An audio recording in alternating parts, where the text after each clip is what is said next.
I am your host, Alan J. Campbell, aka the Batman, here in the city of Gotham.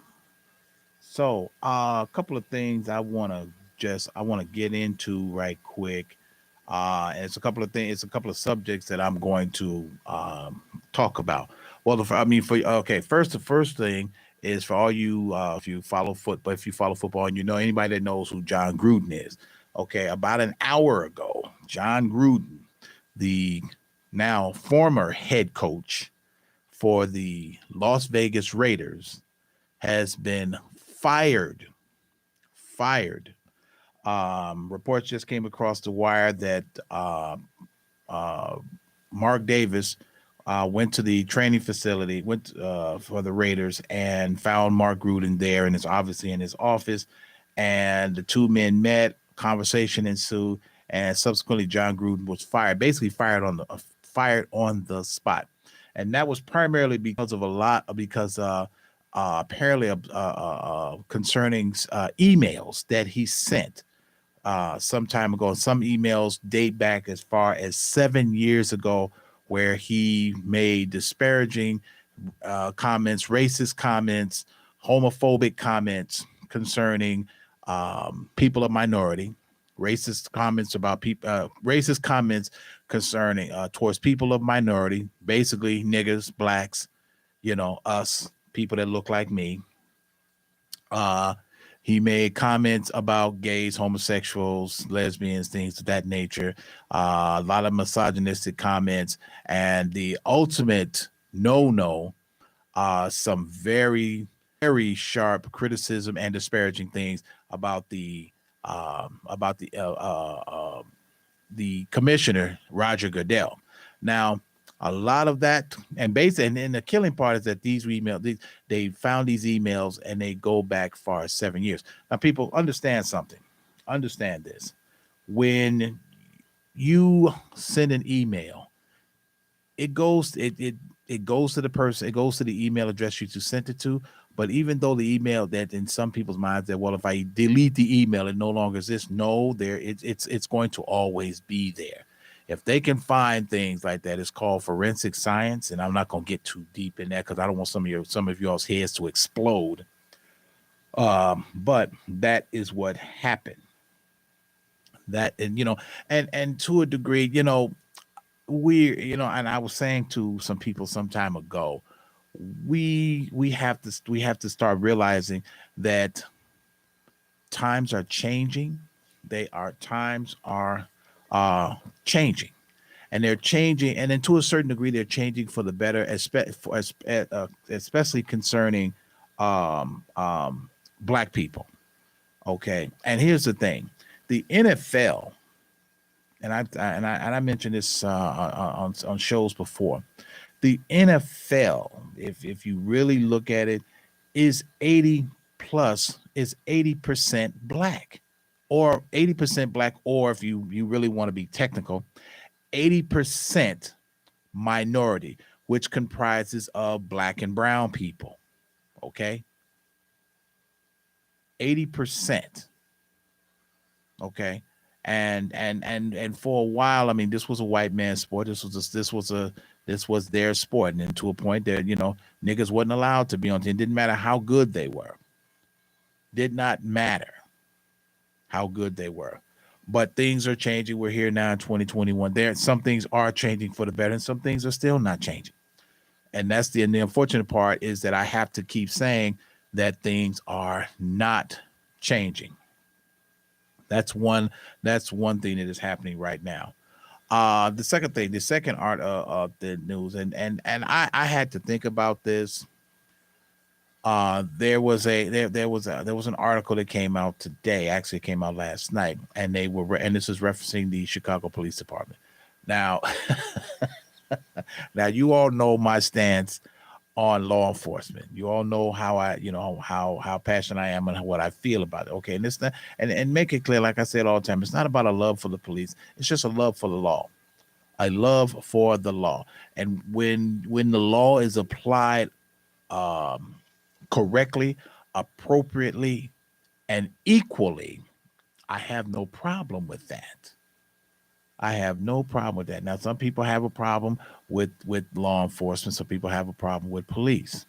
Okay, but as I said before, when your ass is in trouble, you are calling three people.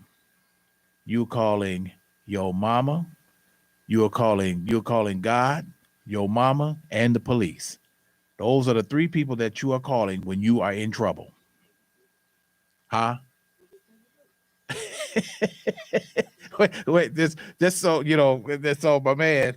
He says the tailing off part is he said when I said police, he says that's what they're paid to do. True that they are paid to do that. True that, but here's the a lot of the article about okay right now the Chicago Police Department has opened up the application process for anyone that wants to be a police officer. Okay, and the unfortunate part about that, and this is and the fact that the application process has been open for I think about 2 weeks, and the problem is that um they're getting very low turnouts. Okay, and a lot of this, read part of this article. Um, I'm sorry. Burnout and low turnout of burnout and low turnouts of applicants leaving CPD with a shortage of officers. Now, the part about burnout meaning that they're officers. Now, here's the other thing: they have officers are retiring at record numbers. They are average. This is no joke. I kid you not, people. This is no joke at all. That all they are getting an average of 30 officers retiring a month. On average, there are 30 officers retiring a month. Well, to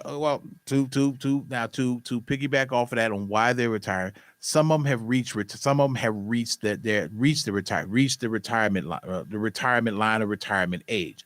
All with any job, you want to put in your 20 and then you call it a day. You know, huh? No, well, no, not that's not necessarily true. No, that's not no, he's saying that they die. That's not necessarily true. That's why I said on any job, the you want to get your 20 and then you want to get out. You want to do that. I mean, even to a point where if I was a police officer and right now let's say for the sake of argument, I became a police officer at 21.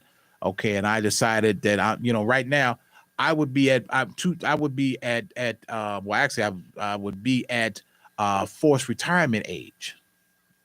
This is where I'm at. I would be at forced retirement. So that almost to a point. So if you go 21, 41, that's 20 years, and then add another, that's almost 30 years.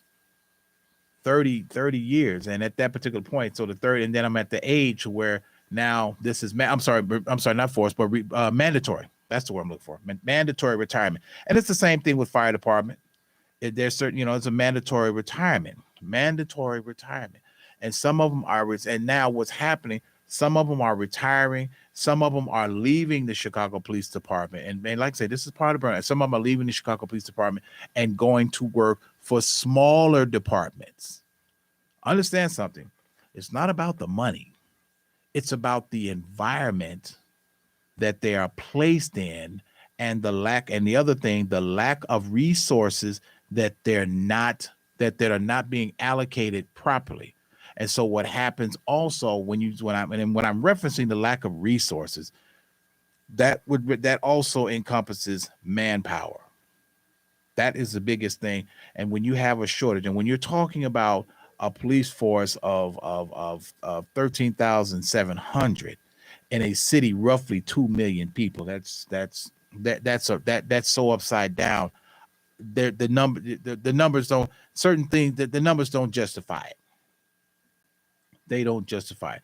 Now, on the flip side of that, I can understand the part of burnout because and a lot of this is also because when you're catching some of these criminals, the justice system turns them right back out, or some of them are repeat offenders, or some of them are receiving bonds that they some of them are receiving bonds that shouldn't receive bond, but only because of due process that you are offered this. They have to at least offer it. They don't have to give it to you, but they have to at least offer it.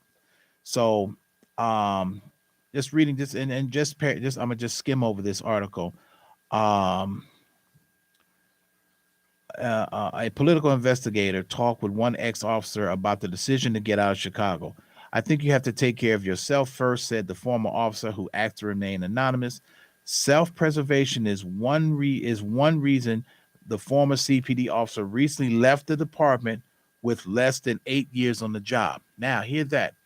He left the CPD with less than 8 years. He was with CPD for 8 years and he left. I'm frustrated with the work schedule, being put in unexpected situations. I also think Chicago police officers are underpaid for what they do. The former officer says he knows at least 10 other officers who've done the same in the past year, forced overtime and canceled days off, along with the plummeting CPD ranks and all factors. Now, here's the thing about as he goes on to talk about the canceled days off. Because of the shortage, that means that if these officers may be working 10, 12, 13, 14 straight days. I mean, I don't care what job you're on, whether you're a police officer or you're a garbage or you're a street sweeper, picking up garbage with your hands. You're doing you're working consecutive days. And not only that, but sometimes the shifts, you're working 12-hour shifts for 8, 9, 10, 11 days. Anyone would be burned out within a short period of time. I don't care what job you're on. There are certain things that just it defies all logic, and there's no real justification for it. He goes on to say, I knew it's just going to get worse, be put in the worst working conditions, worse situations because they're short staffed in the department, and the department and the people are running the politicians, though they thought that was okay to put officers in this situation. One of the many reasons Chicago police officers some of them are leaving are for smaller departments, or leaving policing altogether. Okay. And I can totally understand that. I truly can. So right now, according to this report, that right now, that the police department right now, the number I gave was 13,700, but they're actually short 1,000, which at last report it was 1,000, but now this has been updated that they're actually short. I'm sorry, not that. Yeah, short 1,000 officers, but the actually updated report is that they're actually short 1,600 officers. The city's policing shortage is not just a result of officers leaving or retiring. It's just officers that are getting out of the city. Because one, it's become too dangerous.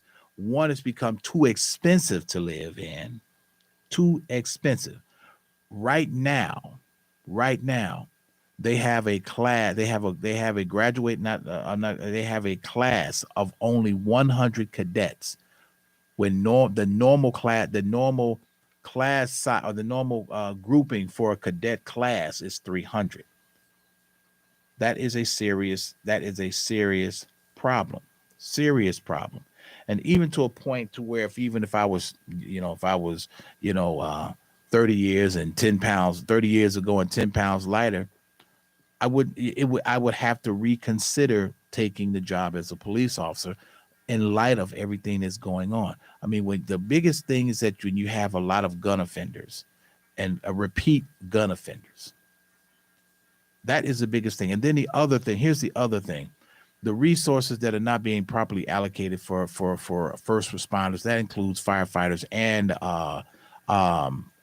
medical, is that they're not giving these people some form of medical, some form of psychiatric outlet to where these individuals can sit down and talk with someone about what's going on, what's happening with them, how they're feeling, how they're feeling. I mean, just 2 weeks ago, for reasons unknown, but and you kind of draw your own conclusion. We had a state trooper commit suicide on the side of the road in his squad car. If that's not a strong, if that's not an argument, if that's not an argument for health care, to get these people some psychological help, or to allocate money so they can get this, because if they do go to see a psychiatrist, they're doing it on their own dime, and 9 times out of 10, the insurance is not going to cover it. That's a problem. That is a huge, huge problem. Huge problem. And this, and the shortage is going to, this shortage is going to continue. When you have this type of shortage, then public safety is at risk. Me, you, anyone. Because what happens now is that the criminals, these low-life scumbags, these asswipes, have now become more emboldened to do things, to commit more serious crimes. Just today I saw a video. This was just, and you just shake your head at the brazenness that some of these criminals do these things. These two individuals got into a shootout on 80th and 87th and the Dan Ryan. A group of guys got out of one car and shot into another. One guy had an assault rifle with a drum on it. And you scratching your head and saying, where are these guys getting the weapons from? Who is supplying? Absolutely. Well, let me retract that.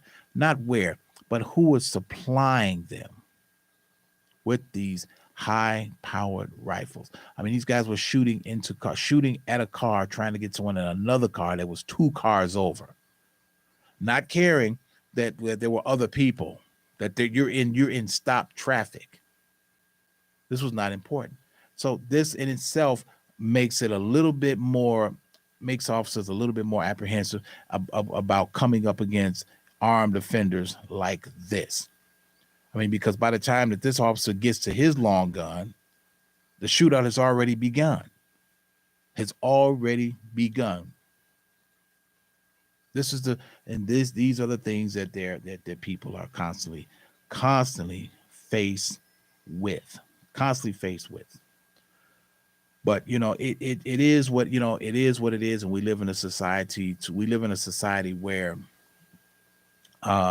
certain things have now become acceptable, certain things have now become tolerable, certain things have become, we're at a point in time where this is what it is. It is what it is.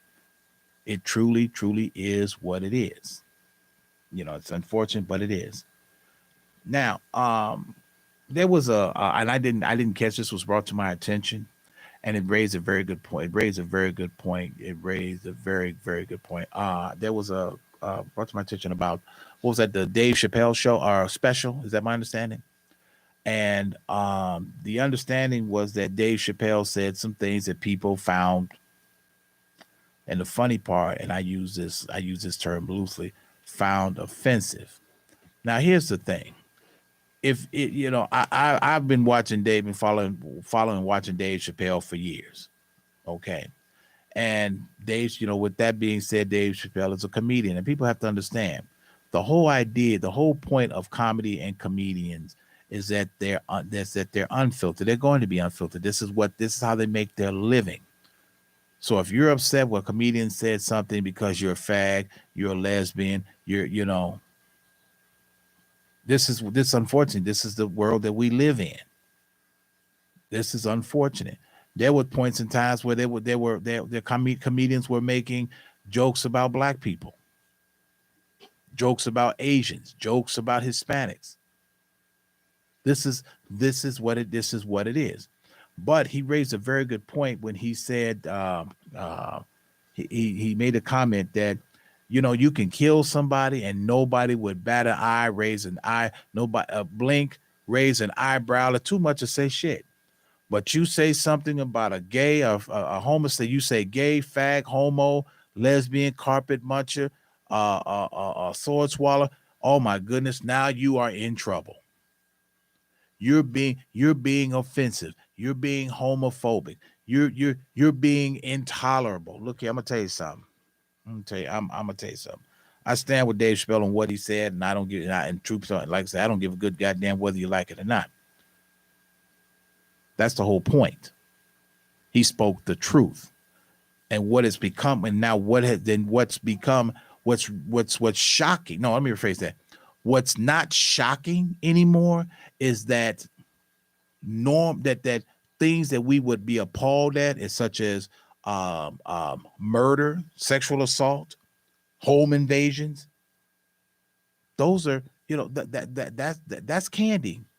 Nobody gives you shit about that. But you start saying something about homosexuals, gays, lesbians, you could lose your career, whatever that may be. People are so insensitive, and that's basically what David Chappelle was saying, is that what's become the things that were once immoral are now considered virtues, and things that are moral, now you're crucified for it. So if you have a sense of morality, you're crucified for standing up for what's right and what's good and what's clean and what's wholesome. But if you speak out against something like this, you're a villain. See, this is how far that this is where we are now. This is how far we have fallen. But not to get too far, if you have a comment, you want to comment, please give me a call here at the studio at 708-223-8953. That's 708-223-8953. Give me a call here at the show. We are just talking about various things, the levels of immorality, and wow, that was relatively quick. That was relatively quick. So, hey, welcome to the show. And who do I have, and where are you calling from? Calling from Iowa. Go ahead. We got Iowa now. Go ahead, Iowa. Hey, I just wanted to touch on something when you were mentioning Dave Chappelle. All I would say is, if they are or were offended by what Dave Chappelle said, rest Bernie Mac's soul, because these folks would not be able to handle the shit that Bernie Mac said. I'm just gonna put it out there. I'm just saying. Yeah. I'm just saying, and honestly, like you said, it's a comedian's job. That's their job. They're going to say the things that, they're going to address the elephant in the room, for lack of a better term. That's what it is. It's satire. Right. So if you're offended by it, get out your damn feelings. That's the whole point. Have a laugh. Right. Now, and and if you've ever, and I'm sure, and Earl, you've been to a comedy show, and when you go to a comedy show, where you do not sit is the front row. You do not, if you go to a comedy, I don't care what, I've been to a comedy show and I've seen this happen. True story. Where if you're sitting on the front row and you happen to be that person that showed up in a Bugs Bunny suit with turquoise ears and fire engine red hair and purple shoes, do you not know you're gonna get raked over the coals? First, that's gonna happen. That's gonna happen. And when David Chappelle, one of the things that people are that they don't really they give David Chappelle so much grief is David Chappelle is about as real as a comedian, just like with Bernie Mac, is about as real a comedian as you're going, and he's going to say it. And the way he says it, he puts it, it's also giving you something to think about. Because David, when he had his own show, now this is a stand-up guy, I'm gonna tell you. And this was years ago. Years ago, he walked away from his own show. They offered him millions of dollars, and he walked away from his own show because they wanted him. Quote, I kid you not. This is two stories, and I'm gonna keep two stories where one story was that they wanted him to do a skit in drag. David said, "No, I'm not going to do it." And there's no amount of money you can pay me to make me do it. That's exactly. So do y'all really think that he gives a fuck if y'all try to cancel him now? No. And then the other one, if anybody's seen Blue Streak, when he was in that, the David Chappelle they changed the writing of certain parts of the movie, because the original script was that Martin Lawrence was supposed to come into the police station and with women's clothes and dress David Chappelle up and walk him out. David Chappelle stayed in his trailer and they shut down production because of that one scene that he refused to do. The producer, the director, even the head of the studio came down there and they said, "I'm not doing it." See, this is a part to where when you start to, if you stand for what you believe in and know and don't waver, it's gonna be held to the cross. It's gonna be held to pay, but that's part of it. But go ahead. I just want to throw that out there. No. I mean, that's all I had to say. I mean, like you said, once you have standards and you stand on them, there's nothing anybody can do to make you waver them. And this is who he's been since he's been in show business. There are things that you're not gonna punk me. That's his attitude. I said what I said, and I unapologetically said it, and I'm gonna stand on it. And I have no problem. And see, that's one of the things that we're right now, because the new norm is accepting levels of immorality. The same thing what we're dealing with this R. Kelly situation. The same thing. For a year, people accepted that. Nobody said anything. Now, here it is. All of this thing got out, and so now we got to scramble about this. Here's the thing. We have to pretend to be outraged. That's right. What it is. Right. And even the thing with John Gruden. Here's the thing. They went back they found emails 7 years ago. Wait a minute. You figure what's this 21? So you figure you're going back to 2014, 2013, 2014. And so at that time, the emails that the racist and homophobic and misogynistic emails that he sent to whomever, y'all didn't say it. Y'all didn't think it was offensive then. So, but now, here it is. And not only that, but John Gruden was looked up. Now he's a pariah amongst any type of sports arena. He'll be this dude is gonna need a visa to go somewhere now, because John Gruden was basically almost like the iconic father of football, because this is a guy who knew so much about the game, about this. But at the same time, how did you look at black players? Or even taking a situation where Colin Kaepernick took a stand, the racial injustice stand. What did John Gruden say then? What was he saying?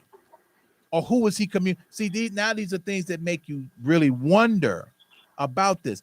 Yeah, most definitely. See, we have to realize the NFL is a racist institution to begin with. Nothing's changed, because Colin Kaepernick is still unemployed. Cam Newton is still unemployed. That's the truth. This is the thing, and that's the thing. That is the absolute truth. We're looking at different things now, and this is another bridge too, to where I'm referencing the shortage of police here in the city of Chicago, to where also that is also a gateway because of the level of racism and the things that are not being addressed. And so now and then also the fact that the state's attorney and politicians are handcuffing our police departments on certain things. Now, I've said this before, I'm gonna stick to my guns. We will agree that there is good policing and there is bad policing. We will agree that both exist. It's no different when they say there's good people and there's bad people. You cannot have one without the other, because they have to create a balance. Because it's the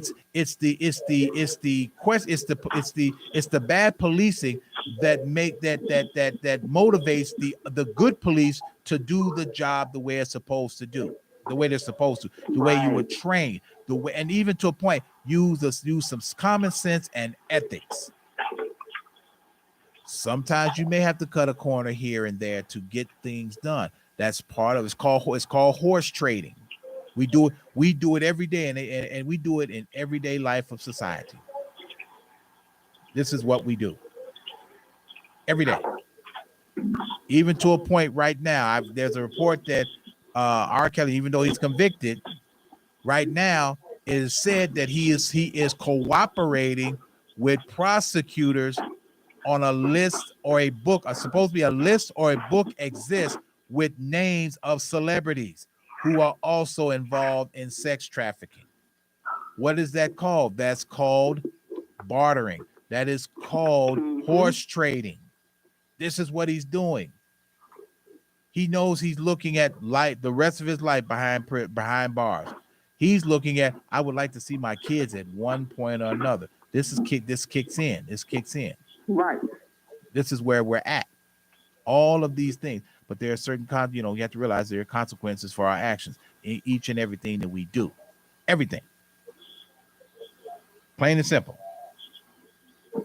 That's just the nature of things. The nature. So appreciate you, Iowa. Appreciate you. Yep. All right. Appreciate your call. Thank you very much. But we live in this society like this.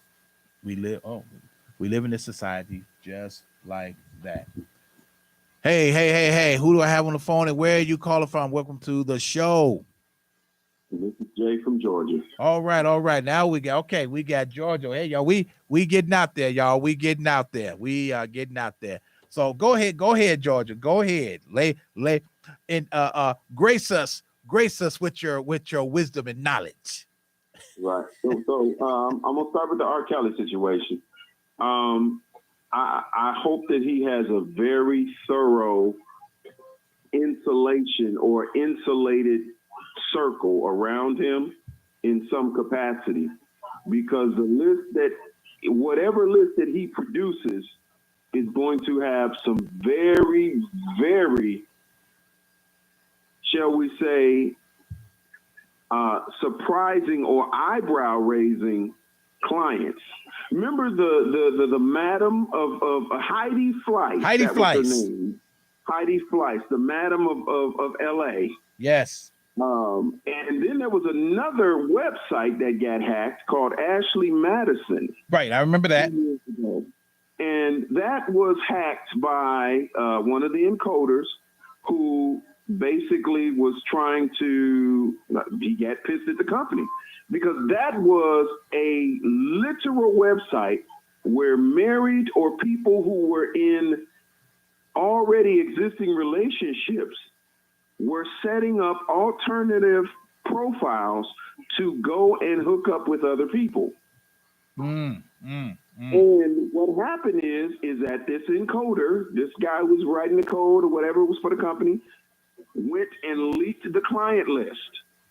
Several people ended up jumping out of windows and killing themselves because they knew that if that list were to become public, there was going to be some questions they needed to answer.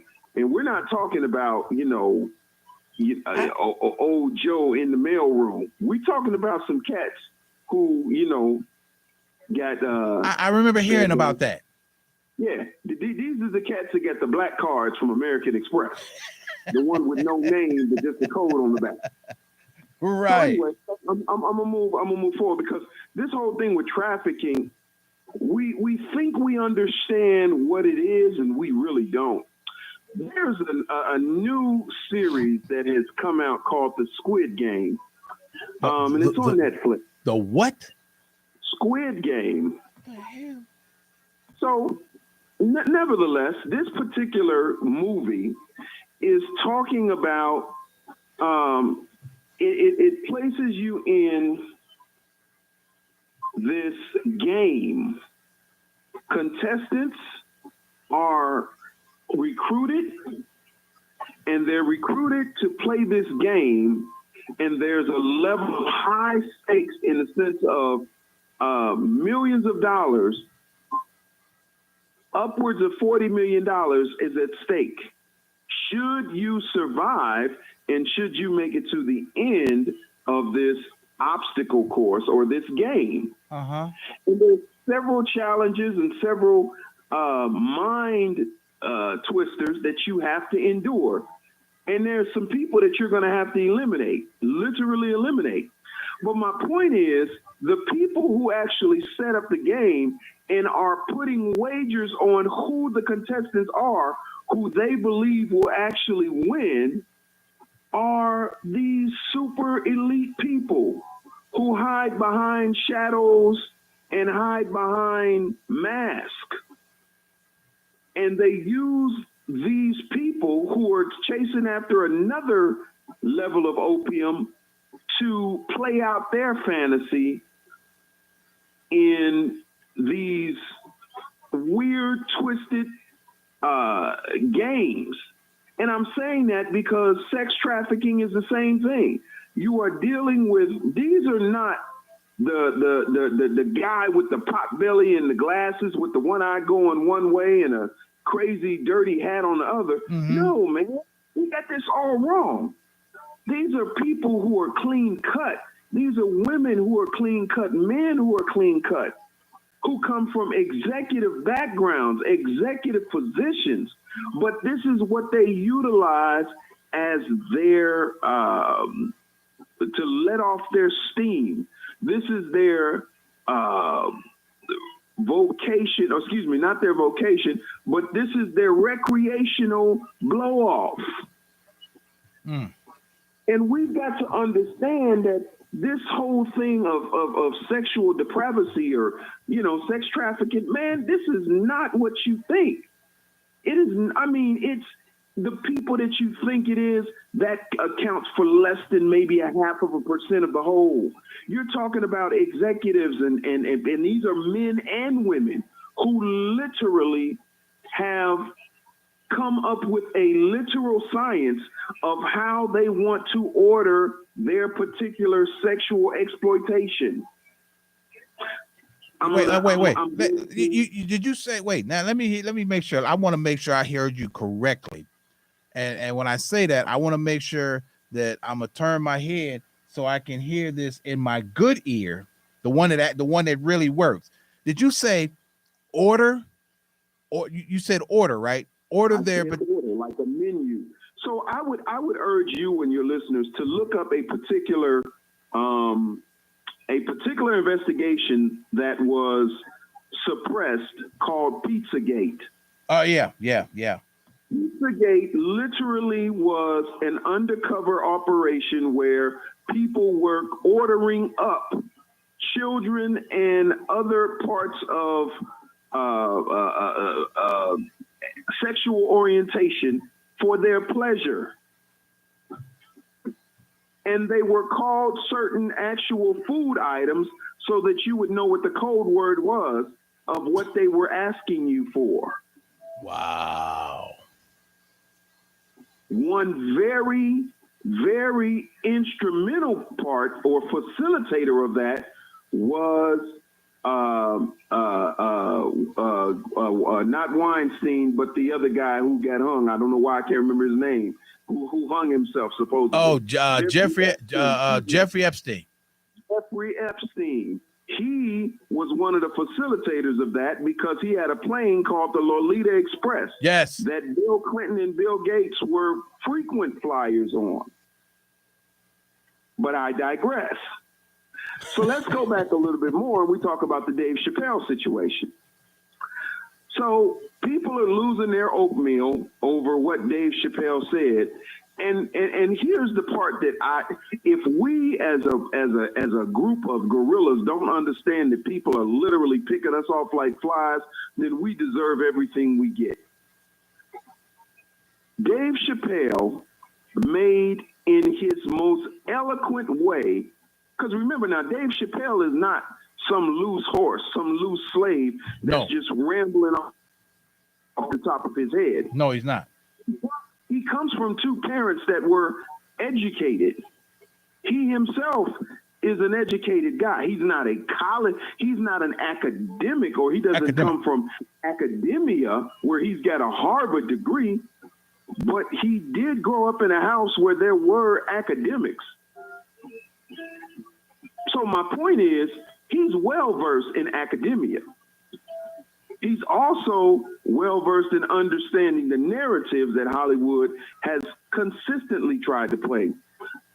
One such narrative was they wanted him in the movie Blue Streak to dress up as a woman, right, and to be a transvestite prostitute that him and Martin were going to make out so that he could get out of jail. Right. He refused.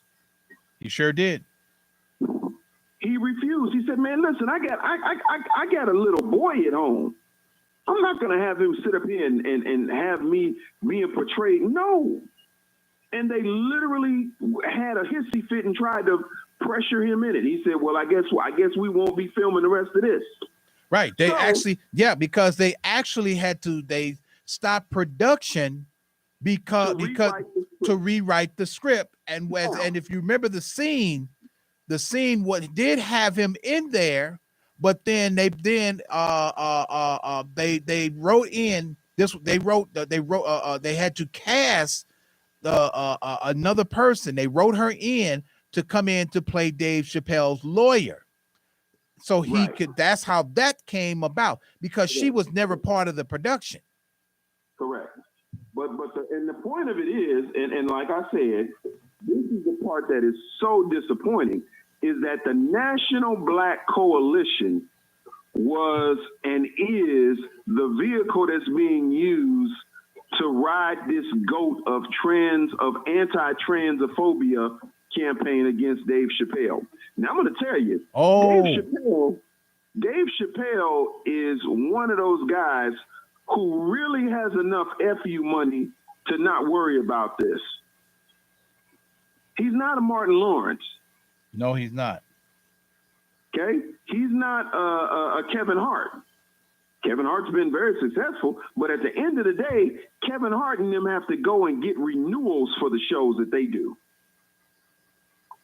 Be very clear. They have to go back to the networks that they're working for and get renewals on the content that they're going to create. Dave Chappelle creates content and then tells these networks what he's going to sell it to them for. Right. Because remember, he had his own show. His last two specials were self-produced. Yes.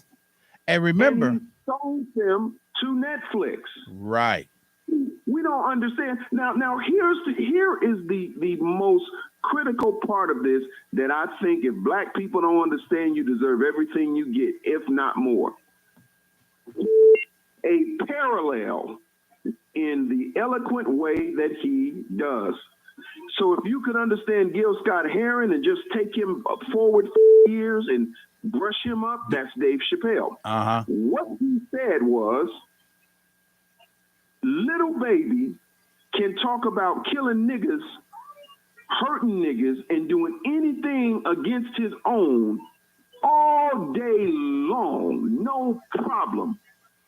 But the moment he mentions something about what he's not going to do or what he doesn't like about a gay or transphobic or trans person, they literally rally around him to destroy everything that he's built.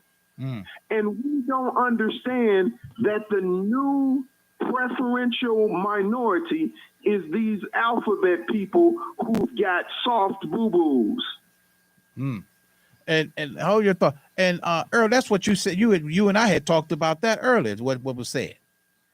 We had talked about that. We had talked about that earlier. Right now, if you don't hurry up and get these alphabet people with the soft boo-boos out of your way, those people are going to annihilate your existence.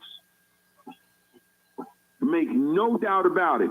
Anytime that the Asian community can get a bill passed through Congress in less than 31 days.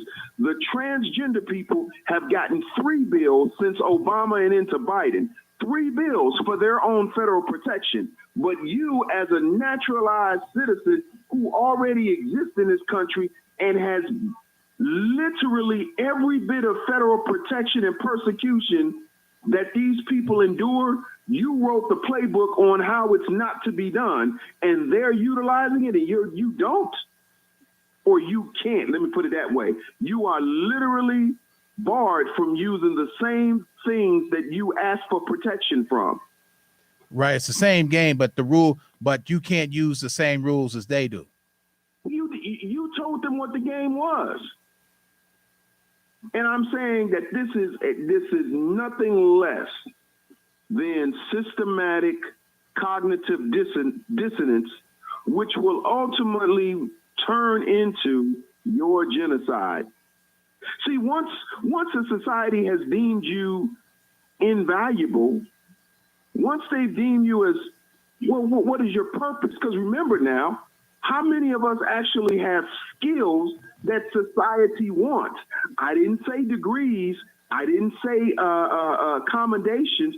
I said, how many of us have skills that the community and the nation desires? Mm. It's a whole lot of educated niggas that's still going to Target and Walmart every day. Nothing against that. But what you've been sold is a bad bill of goods. They gave you the dream that education was your pathway. It sure was a pathway to the new slavery and debt.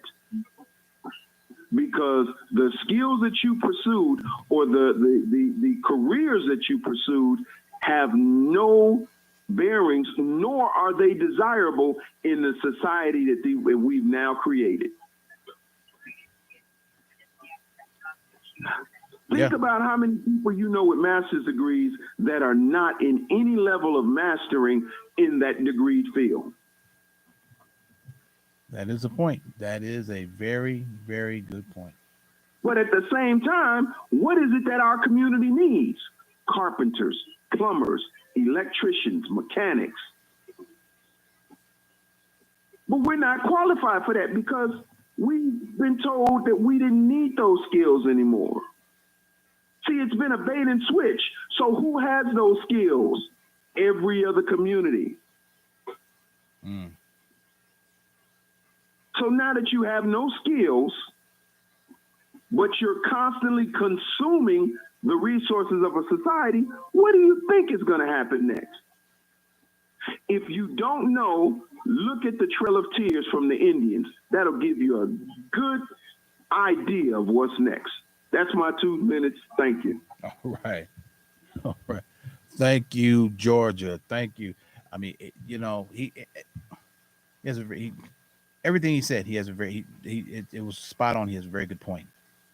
Very good point. Very good point. Everything we need to be a self-sufficient society, we've been told we don't need, or it's been removed from our vocationals. It's been removed. When I went to school, you had shop, or you had auto mechanic. You had auto mechanic. You had wood shop. You had drafting. You had these vocational skills so you can apply them elsewhere. Now you don't have this.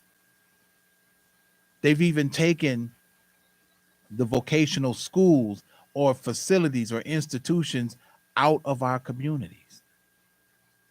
They've taken them out. These are questions that we have to start asking ourselves if we're going to continue to survive. Yes, some things are slowly, but sure, some things are changing, but they're changing slowly. They're moving at a snail's pace. This is where we have to become more active, and sometimes even to a point, proactive in what we're doing, because a lot of us spend a lot of time being reactionary individuals. Reactionary. It brings me, to a story, on my job. I have a boss, and he's, he's a complete jackass, and just a walking, just an idiot, a bag with, a bag with eyes, and just an absolute idiot. But what he doesn't see is the vocational skills that a lot of us on the job has. And this is a person who's never even picked up a hammer and a nail, who's never put hammer to nail. I had to tell him one day. I said, "Well, if you want to talk all, dude, and a lot of people look at me, and let me say something. I'm gonna tell you some people that know me, those that you're listening that know me, and you know how I say things. I don't give one rat's ass on what I say to a boss, because two things is gonna happen. You're either gonna accept what I'm gonna tell you, or you're gonna fire me. In most instances, you're less likely to fire me because you need people like me.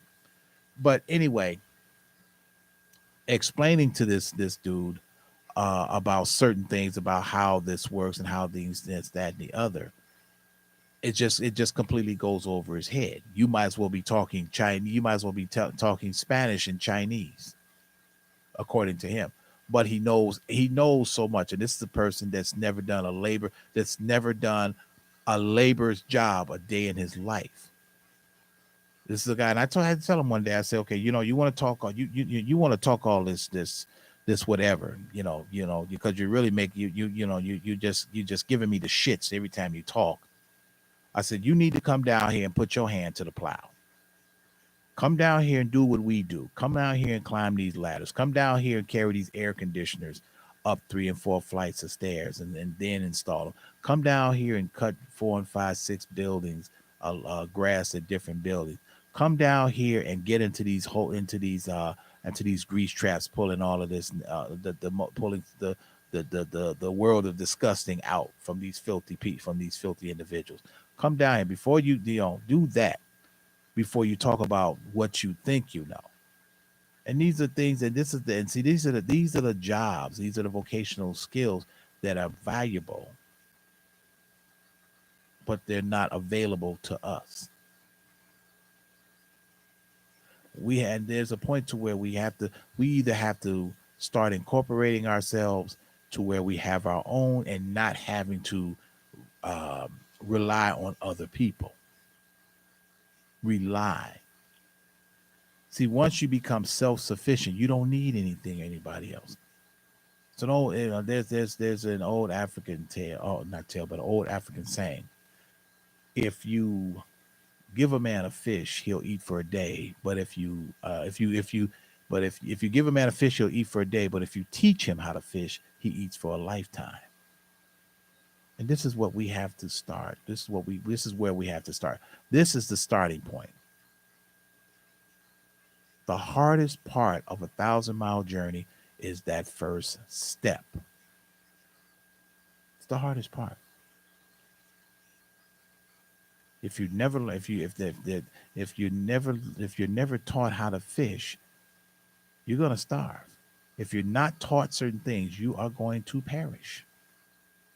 So, with that being said, I see the lights flashing in the distance and the helicopter has just landed, which means what?